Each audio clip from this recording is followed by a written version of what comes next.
அருட்பெரும் ஜோதி அருட்பெரும் ஜோதி தனிப்பெரும் கருணை அருட்பெரும் ஜோதி.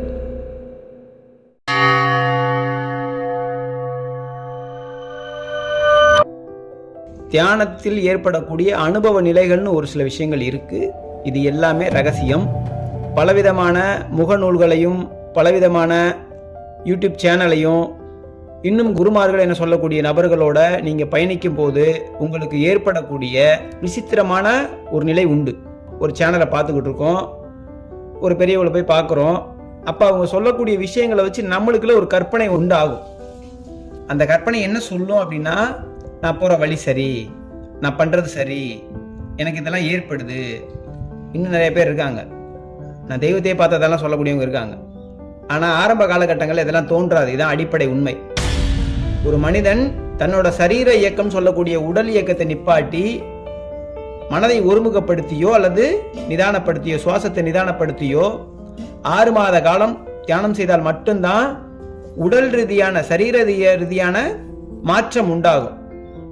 ஒரு அந்தியோ சந்தியோ ஏதாவது ஒரு வேளை தொடர்ந்து அதில் பயணிக்கணும் அப்படின்னா உடல் ஒரு 16 வயதுலேருந்து 65-70 ஆயுட்காலம் வரைக்கும் என்ன உண்டாகுது? இரவுல தூங்குறது, பகல்ல உழைக்கிறதுங்கிற மாதிரி போகுது இல்லையா? இதை புதுசா ஒரு தியானம் என சொல்லக்கூடிய நிலைக்கு உட்படுத்தும் போது அந்த சரீர இயக்கம் கொஞ்சம் நிக்குது, கொஞ்சம் ஓய்வு எடுக்குன்னு வச்சுக்கோங்களேன்.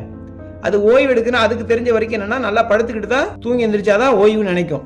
ஆனா நம்ம உட்கார்ந்துக்கிட்டோ இல்ல ஆசன முறைகள் பயன்படுத்தியோ இல்ல முத்ராஸ் பயன்படுத்தியோ நீங்க உட்காரும் போது அது யோசிக்கும், என்ன பண்றாங்க இவங்க, நம்ம வேற ஏதோ பண்றாங்களே. அந்த மனம் உடனே ஏத்துக்காது. அந்த மனம் புரிவதற்கு 90 நாள் ஆகும். நம்ம என்ன ஒன்று பண்ணிக்கிட்டு இருக்கோம், இதுலயும் ஏதோ ஒன்று இருக்கு, அதுக்காக தான் செய்துக்கிட்டு இருக்காங்கன்னு அது புரிஞ்சுக்க. ஏன்னா அது குழந்தை மாதிரி தொடர்ந்து அதுக்கு பழக்க வேண்டும். இந்த சரீரத்துக்குன்னு ஒரு அறிவு உண்டு. அந்த அறிவு கிட்ட சொல்லும் போது மனம் ஏத்துக்காது. அந்த மனதிற்கு ஒரு பயிற்சி முறை கொடுக்கும் போது அது என்ன பண்ணும்? ஆரம்பத்துல யானை எப்படி வந்துட்டு பாகனுக்கு கட்டுப்படாதோ, அதன் பிறகு அங்குசம் என சொல்லக்கூடிய ஒரு கம்பை வச்சுக்கிட்டு நீட்டவன என்ன ஆயிடும்? தானா கட்டுப்படும். அந்த கம்புக்கு தான் அவர் கட்டுப்படாது. பாகனை விட அந்த கம்போட செய்கை தான் அது என்ன பண்ணும்? கட்டுப்படும். ஆனா யானை நினைச்சா அதை விட பலம் ஜாஸ்தி. அதே மாதிரிதான் மனமும். மனதின் பலம் அசூரம். ஆனா அறிவியல சொல்லக்கூடிய அங்குசத்தை வச்சு கொஞ்சம் நிதானப்படுத்தணும். அப்ப அந்த தியான முறைகளை ஒரு 3 மாத காலம் தொடர்ந்து பயணிக்கும் போது அதன் பிறகு வரக்கூடிய அந்த 3 மாத காலங்கள்ல எந்த வேலையினாலும் உங்களுக்கு உடல் ரீதியான ஒரு மாற்றம் உண்டாகும். இயற்கை உண்மை இரக்கம்.